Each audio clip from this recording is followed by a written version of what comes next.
Hello, and welcome to Be the Love podcast to awaken our souls. Thank you so much again for tuning in this week. I am Stacy Musial.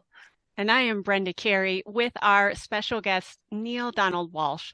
We are your co-hosts and souls on the journey, and we invite you to be a part of our Be the Love tribe in support of your spiritual growth and transformation to come home to your divine self. Let's raise our vibration to love. And if it feels safe for you, I'd like to begin by inviting you to get centered with us. I'd like to begin by inviting you to take a beautiful cleansing breath in through your nose and out through your mouth, releasing anything that is keeping you from being present. And take another deep breath in through your nose, breathing in calm, peaceful, loving energy, and breathing out anything you are ready to release in this now moment. And take one more breath in through your nose, breathing in light and love for yourself. And imagine breathing that light and love and send it back to all of humanity. Remembering that you always, always have your breath to come back to. Our guest today is Neale Donald Walsch. He has written 40 books on contemporary spirituality and its practical application in everyday life, including his new book, GodTalk, Experiences of Humanity's Connections with a Higher Power, a book in the Common Sentience book series. Neale is the best-selling author of Conversations with God series, which 7 of the 9 books made the New York Times bestseller list. Book 1 remained on that list for 134 weeks. His titles have been translated into 37 languages and have been read by millions of people around the world. Thank you so much for being here with us today, Neale. It's lovely to be here with both of you. Thank you for the invitation and for the opportunity. How may I serve you? Well, I first of all need to say thank you. Both Stacy and I have read your books since, the 90s. You were pivotal in my personal spiritual transformation. And so this is honestly like a dream come true for me. If someone would have asked me, oh, you'll get to actually talk to Neale Donald Walsch someday, back when I read Conversations with God, the whole series, and other books, I don't think I would have believed it. So thank you.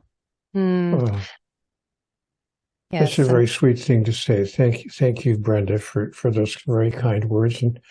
And I too, I was thinking, wait, I'm just getting a call here.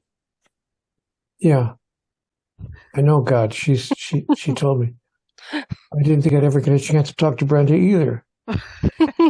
Oh, okay. So it goes both ways. Okay, thanks. Bye. So I've been thinking about if someone had told me when I wrote that book 30 years ago that I'd be talking to Brenda and Stacy, I never would have believed them. So here we are, all three of us together, equally delighted to be in this space with each other. It's an oh my God moment. I love it. Thank you for sharing that. So beautiful. It's an oh my God moment for me as well. So let's begin. I feel like there's just so much rich history in your spiritual journey, especially with the Conversations with God. But I'm curious, what's more of like the current conversation with Neale Donald Walsch lately? Like what inspired you to write the new book, GodTalk? And what does your spiritual journey look like now compared to maybe back then? Well, to answer the first part of your question, Brenda, what inspired me to write the book is that I was asked to. Normally, writers write a book, and this has been the case with me with my first 39 books. Normally, a writer would write a book and then try to find a publisher to see if anybody wants to publish it.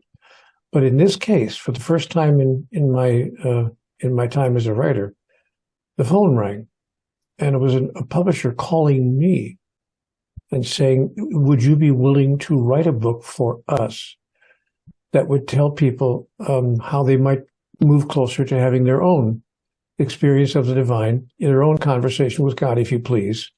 And could you maybe write a book that would tell us how you did that, what the process is that you went through, and so forth, and maybe even give people some steps that they could take to move them into the same kind of experience. So I said, you know what?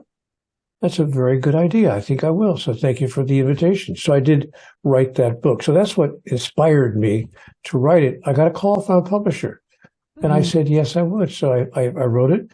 It took about 8 or 9 weeks to put the book together.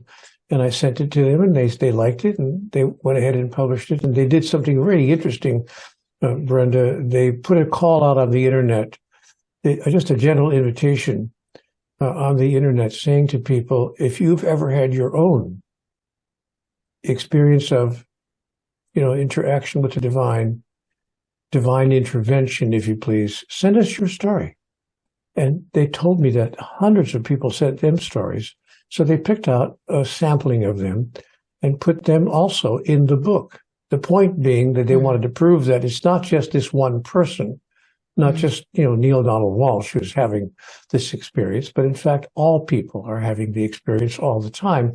And here are some other examples of divine intervention in the lives of other people. So the book contains a detailed history of my intervention, plus those other stories from other people from around the world. So it's kind of an interesting book that helps people see how they too could enter into a two-way interaction with the divine. Long answer to a very short question, but that's what inspired me to write the book. It's a really different take, because it is, I think when we think about God, there's that separation that's there, that, only those people are getting those experiences, or, it's great that, we're writing about these, or you're writing about it, and perhaps it's not meant for me, right? So there's that separation. You know what, Sarah, to be honest with you, Stacy, I'm sorry, Stacy, it goes beyond that. Not only it might not be me, actually, most of our religions tell us, there are 4,000 religions on the earth right now, and most of our religions tell us that if you claim that God is speaking directly through you, you're a blasphemer. Yeah. You're an apostate. You're committing heresy. So it's not just people are reluctant to think that they would receive such information. They're told directly by the culture in which we live that God doesn't talk to, maybe the Pope, okay, fair enough, or the chief ulama or the head rabbi, but you got to have credential. God doesn't talk to, they certainly wouldn't talk to Stacy. So don't even get the idea in your head. And if you do start telling other people that you received a message directly from God, be prepared to be ridiculed, marginalized, and maybe even recommended to the 7th floor in the psychiatric ward at the local hospital, because people will think there's something wrong with you. So it's not just the reluctance you talked about. Our whole culture has trained us away from the idea that A, there is a God, and 2, that if there is a God, that God would talk to the likes of us. Yeah, there's so many constructs embedded in our culture, from, shame and guilt to, what makes us a good person versus bad, this duality. And so there's a lot of the religious constructs. And so, of course, being able to talk to God would be within that. And so I'm curious, you wrote in your book, our challenge on earth today is that the place is full of sleepwalkers, right? And so how do we start to really wake people up from this deep sleep and help them see beyond these cultural constructs that are so embedded? Well, we need to have more talks about God, not just conversations with God, but conversations about God. We've been told, at least I was told, since I was a young man, really, we don't talk about religion or politics in polite company. So we're not supposed to bring up those two subjects. And in fact, our discussions about God, our conversations about God, could be the most important conversations we've ever shared with anybody else. So my answer to your question, how do we wake people up? We talk about God. At the water cooler, at the office, in the cafeteria, in our homes, in our dinner parties, wherever we go, not just in our church or our synagogue or our temple, but not only in houses of worship, but let's talk more about God wherever we go. Let's talk with each other about this extraordinary experience. So that's what I think is the first step that we can take, is to let people know that it is possible to have a conversation with God, to have a direct communication, a direct connection, if you please, with the divine, and that in fact, we are all already having that connection. We're all already receiving messages from the divine. We're simply calling it something else because we don't want to be marginalized, as I mentioned a minute ago. We don't want to be, ridiculed or made fun of or made wrong. So we call these conversations with God women's intuition, or an epiphany, or a sudden insight, or a stroke of genius. We try to find words to describe this experience that every human being has had in their life, and often way more than once or twice. So what can we do to wake people up? Exactly what we're doing right here. Talk about it. Yes. And that's one thing that, we love to promote on the podcast. And I've noticed a shift within myself. I noticed you listened to your message about we all receive messages from the divine, but sometimes we call it something else: intuition, insight. First of all, how do you receive these messages from the divine? In 100 different ways across 1,000 moments, Brenda. Actually, there's not one way. I couldn't answer your question in a single sentence. Oh, how I get it? It sounds like the voice of Howdy Doody. No. So there's not one way. God communicates with us. Life is constantly streaming information to us. Life informs life about life through the process of life itself. It could be the lyrics of the next song you hear on the radio that just happens to play on the car radio when you're thinking about a problem, and the lyrics of the song are all about that exact same kind of problem. Or it could be the chance utterance of a friend that you happen to run into on the street, or an overheard conversation in the coffee shop, or the words on the billboard in the next corner as you turn the corner around on the freeway. Or it could even be something as simple as a fragrance. Let me share with you an experience I had. I was in the men's department of a department store a few years ago. Well, actually many years ago now. It's about 20, 25 years ago, but it's an experience I'll never forget because I'm there to buy a sport coat in the men's department, and I'm smelling all of a sudden gardenia. And I'm looking around and where am I smelling that gardenia? Is there a lady with perfume? No, there was nobody around. No lady was around me, just the men in the men's department. And I said to the manager of the department, is the department store perfume, counter nearby? I'm smelling. He said, no. It's actually on the lower floor, one floor beneath us. I said, really? So I couldn't figure it out. When I got home, I got on the phone and I called my mother immediately, because this is the tag of that story. Gardenia was my mother's signature fragrance. She wore gardenia perfume all of her life. So, of course, I thought of her immediately. And I called her, and we had a very important conversation, a very personal and wonderful conversation. It wasn't all that long after that she left the planet. And am I ever glad that I picked up the phone? Because my mother lived in another state halfway across the country. I wasn't calling her once a week. A good son would have done that, but I was not a good son. I wasn't calling her every week of my life. It had been, several months since I talked to her last. And for no apparent reason, I'm smelling gardenia in the men's department of this department store. And I pick up the phone and I call her. So how does God communicate with me?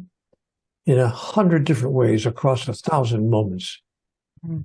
No particular way that I could describe, but stay awake. Yeah. Stay awake. Yeah. Because only when you're awake will you prevents people from staying awake. Like what do you see out in the world as one of the blocks or resistances to people really being awake? I'm not sure it's a resistance so much as this hypnosis. I think we're hypnotized by life. Tell me more about that. Life is we're living it. We really get caught up in the 9 to 5 of things. I have to do this. I have a to-do list. I've got to do that. I put this. This is important. Oh, there's the phone ringing. There's a knock at the front door. And we turn on television. We watch the news. We get caught up in what's going on around the world. We just really get caught up in the hypnotic process of life itself. Life, on this planet. And we lose track of, if we ever really did understand fully, who we really are. So we think that we're this. And what's I don't think it's resistance so much to the idea. It's failure to understand that this is not who I am. I'm not my body, and I'm not my mind. My body and my mind are simply pieces of equipment that who I am uses to complete its agenda. Who I am is a spiritual entity. And my body and my mind are simply tools that are being used to complete the agenda of the soul. My experience has been only 1 out of 1,000 people think of life in that way. But maybe that can change because of undertakings like you two are doing right here, because of podcasts like the one that you are sponsoring. Now, when people say, how am I receiving messages from the divine? They're watching this podcast and it's speaking right to them. Wow. Wow. That is beautiful. Yes. And to recognize that all the messages that we are receiving, because we are one, right? Because I'm sensing, this feeling of being one with the divine. And I've only had these like experiences, maybe, when I tap into it consciously, and that's the point, right? I have to consciously tap into the energy to remember that I am one with the divine. But I know there's so much separation that we go through. It took me a while to even be able to connect with that energy. And so I'd love to hear more of thoughts on, around this idea of separation and being one with the divine, so we can truly tap into that energy and stay conscious. Well, Stacy, human beings have by and large bought into those human beings who even embrace any kind of theology at all. And that's not everybody. But it is most people, I have to say. Recent surveys have shown that 8 out of 10 people believe in some kind of higher power. We just can't come to an agreement on what it is, what it wants, how it reacts when it doesn't get what it wants, et cetera, et cetera.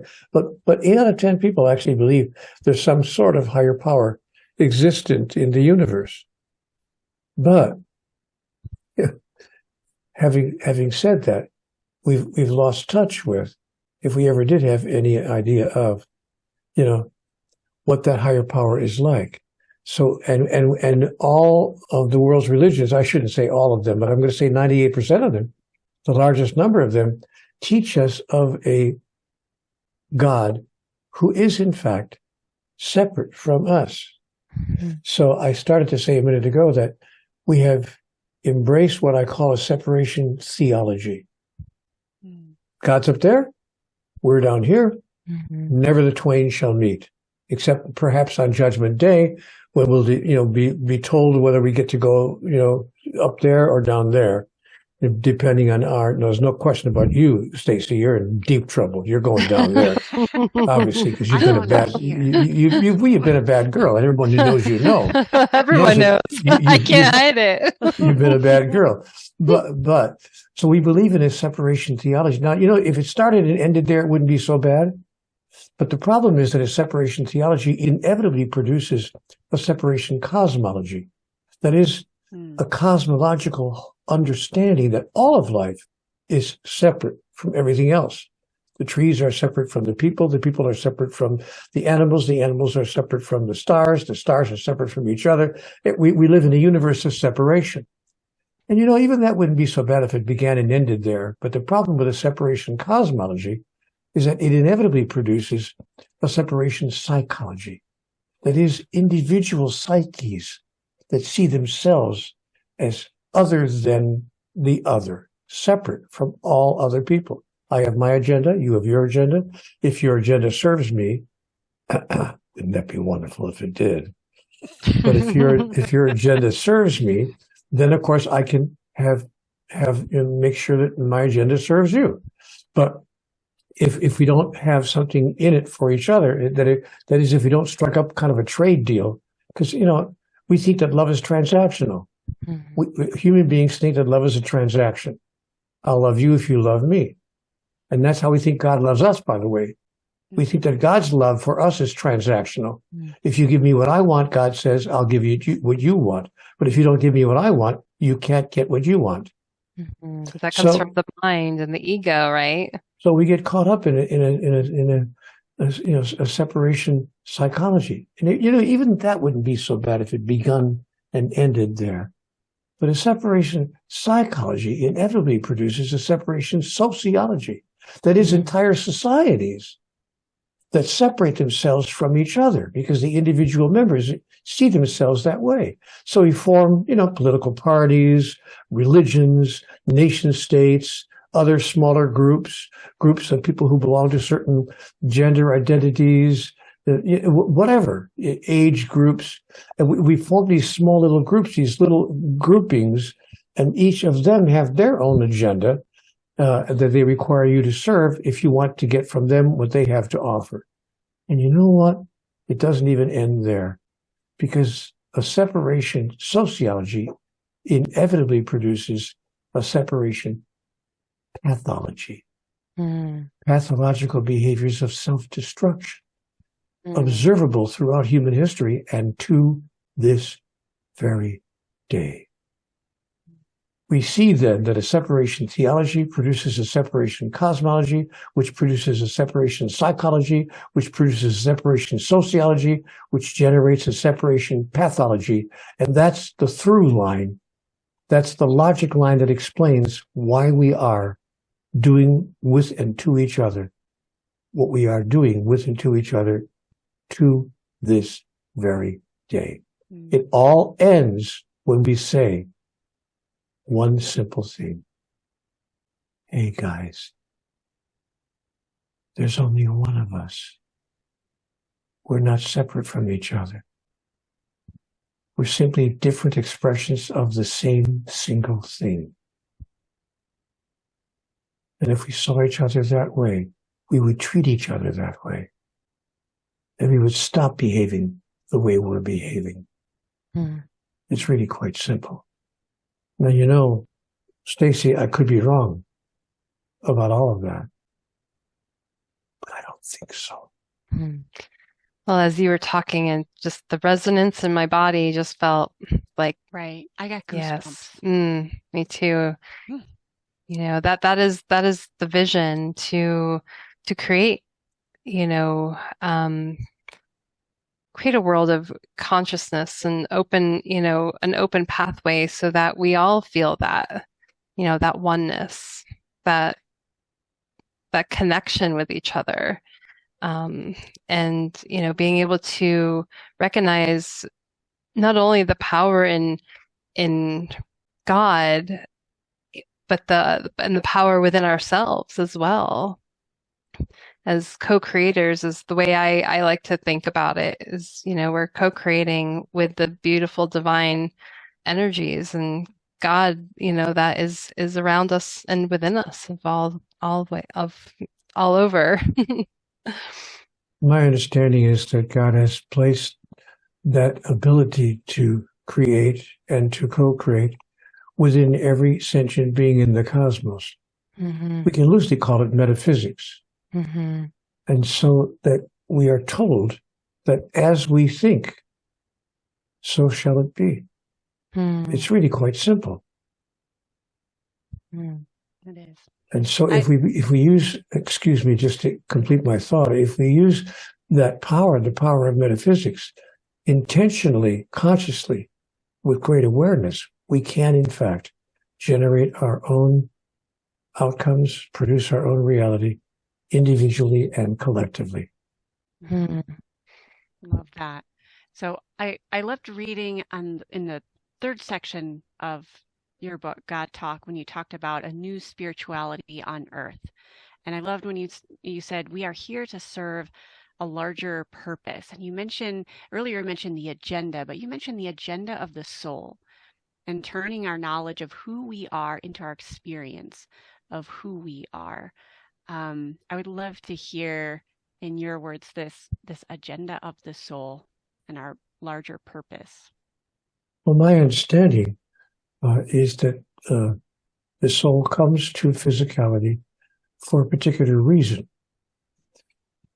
We come to the realm of the physical. Well, let me back up just a minute and set the stage. My understanding is that there are three realms in what we loosely call the kingdom of God: the realm of the physical, the realm of the spiritual, and the realm of pure being, which we might call heaven or paradise. So we come to the realm of the physical from the realm of the spiritual for a particular reason. Because in the realm of the physical, we encounter a contextual field. That is, we are confronted with that which we are not, as well as that which we are. Now, that doesn't appear in the realm of the spiritual. In the realm of the spiritual and in the realm of pure being, all there is love. There isn't even time, by the way. It's only here and now.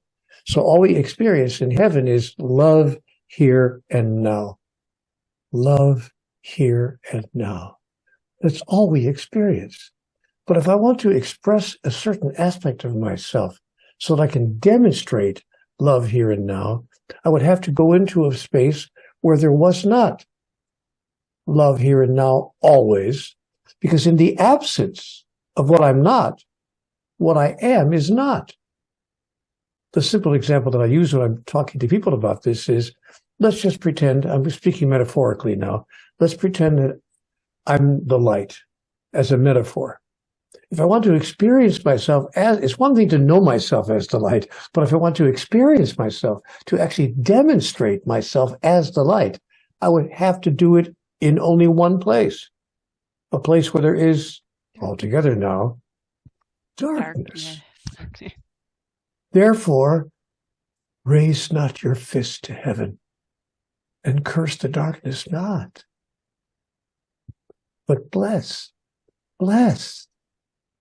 your enemies, and be a light unto the darkness, that you might experience who you really are, and that all those whose lives you touch might experience who they really are as well. That's why we came to the realm of the physical, so we could encounter that which we are not, to fully experience and demonstrate that which we are. When we understand that, we understand the agenda of the soul, because the agenda of the soul is to, in fact, demonstrate and therefore experience our true identity as individuations of divinity. It's my understanding that we are not simply individuations of divinity. That is, we are not separate from God in any way, but that we are expressions of divinity. And all that stops us from experiencing that is that we have not allowed ourselves to think of ourselves in that way. In fact, we've been told that it's the ego trip to even imagine such a thing. And so I said to God, how could I believe such a thing? And God said, Neale, have you ever been on an ocean liner? I said, well, sure. Have you ever seen a wave on the ocean surface? I said, I've seen many waves on the ocean surface. God said, is the wave separate from the ocean? I said, well, no. God said, well, is the wave something other than the ocean? I said, no, the wave is the ocean, simply arising in individual form. God said, so you see, after all, the wave is the ocean arising in beautiful, powerful, magnificent individual form. And when that individual expression is complete, The wave recedes back into the ocean whence it came, to arise again on another day. So, son, go out there and make waves. Because your relationship with God is identical to the relationship of a wave to the ocean. And now you understand fully why you're alive. And the agenda of your soul is for you to experience who you really are. So bless, bless, bless, not just those who agree with you, but even those who do not. And treat them as you would treat yourself, or as someone else said a few years ago, do unto others as you would have it done unto you. That's so beautiful. And yes, if we could live in a world that we just loved and blessed each other, and that is the divine vision,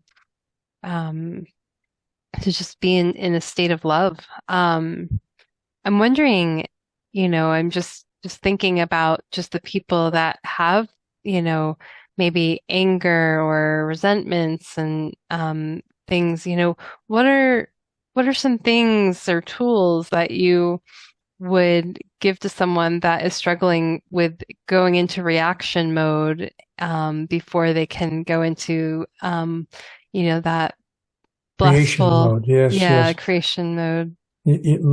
First of all, let me say that reaction and creation are the same word. If you put the words down on a piece of paper, you will see that the word reaction and creation are the same word. Only the C and the R have gotten confused as to where they're supposed to be. When you move the C and the R into their right position, you get creation. And then you see who you really are.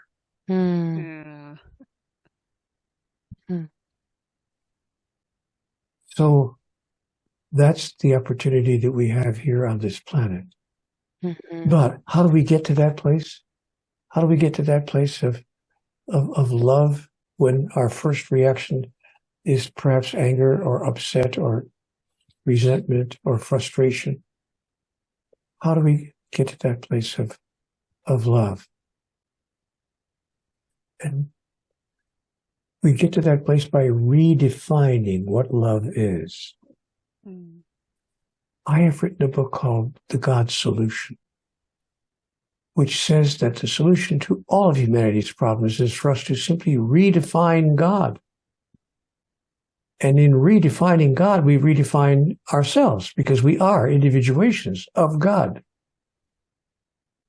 So we need to come up with a brand new definition of God because there are 4,000 religions on the face of the earth. I'm not making that number up. You can Google it. Just type into your Google search engine, how many religions are there right now? And they'll tell you that there are 4,223 faith traditions now being practiced, not since the beginning of history, but being practiced right now on the face of the earth. But those 4,223 religions are telling us that God is separate from us, number one. And they've caused us to lose track of why we're here and who we are and what our opportunity is here on this planet. Once we get back in touch with that, then we change the direction and we move from resentment and anger to love, but a certain kind of love, pure love. This is the new definition of God that I am suggesting. What if he said that, it's interesting, by the way, that of the 4,000 religions, we can't seem to agree on a single statement that all the religions could accept. Every single one could, okay, there's at least one statement that all of us can agree on. That's why there are 4,000 different religions, because we can't come to an agreement about God. But I'm suggesting that the God solution is to redefine God as pure love. Now, Stacy, if I give this talk in front of an audience, somebody in the back of the room will inevitably get up and say, oh, Neale, I've been listening to you for 20 minutes for you to tell me that the big revelation is that God is love. We all know. Even all the religions agree on that. They might have doctrinal differences, dogma differences, but they all agree that God is love. Come on, is that the best you can do, Neale? And I have to say to them, my friend, I didn't say that God is love. I said that God is pure love. All right, my friend in the back of the room will say, what's the difference? The difference is that pure love needs, expects, requires, and demands nothing in return. We can't even love the person at the pillow next to us that way. Mm. Much less a person across the world. Much less God. We can't even embrace a God. We can't even believe in a God who loves us that way. No. God's love is transactional. I love you if. I love you if. Mm. If you belong to the right religion, I love you. If you belong to the wrong religion, you're out of here. I don't care how kind you are, how patient you are, how understanding you are, how generous you are, how forgiving you are. I don't care how loving you are. You're still going to hell because you came to heaven through the wrong doorway. You belong to the wrong religion. And only practitioners of a certain religion get into heaven. The rest of you are going to hell. What kind of a God is that? What kind of a despot have we made? And then we, of course, have said that we are made in the image and likeness of God. But we've made God in the image and likeness of us. Yeah. We've imagined God to be loving for sure, but judging, condemning, and punishing as well. Dare we believe in a God who does not judge, condemn, or punish anybody for anything? Dare we believe in such a theologically radical notion of the divine? That's theologically revolutionary. Yeah.